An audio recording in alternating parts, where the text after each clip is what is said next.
Sumentro naman sa kahalagahan ng pagkakaisa ng mga bansang miyembro ng ASEAN ang Prosperity for All Summit kanina. Binigyang diin din sa pulong ang pagpapalakas bilang iisang ekonomiya ang ASEAN region, gayon din ang kontribusyon at pagtulong sa mga maliliit na negosyo.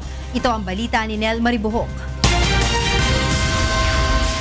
Nananatili pa ring malaking hamon ng pagpapatatag sa ASEAN Economic Community. Sa kanyang keynote address sa Prosperity for All Summit kanina, ipinakita ni Malaysian Prime Minister Najib Razak sa business leaders ang takbo ng ekonomiya sa mga bansang kasapi ng Association of Southeast Asian Nations. Ayon sa Prime Minister, hindi pa rin ganap na natutugunan ang pangangailangan sa economic stability sa riyon. Ito ay dahil hindi pa lubos na naipapatupad ang malayang palitan ng kalakalan, serbisyo at pamumuhunan. The big challenge is to ensure that the integration of our individual economies that is necessary for ASEAN itself to become a significant world market. We have to bring down further the trade tariffs that still exist.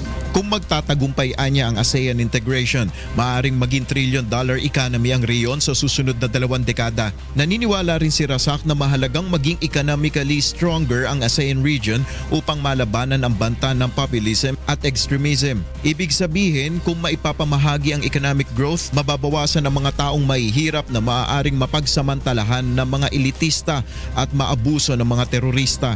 Samantala sa talumpati naman ni Vice President Leni Robredo, tinalakay niya rin ang kahalagahan ng small and medium enterprises o maliliit na negosyo. Anya malaki ang kontribusyon ng SMEs sa pag-unlad ng bansa kaya dapat silang mabigyan ng ayuda. At the Office of the Vice President, we are passionate about inclusive growth because to us, the poor should be more than just statistics. Ang summit na ito ay inorganisa ng ASEAN Business Advisory Council bilang bahagi pa rin ng pagkilala sa ika-50 taon ng pagkakatatag ng Association of Southeast Asian Nations.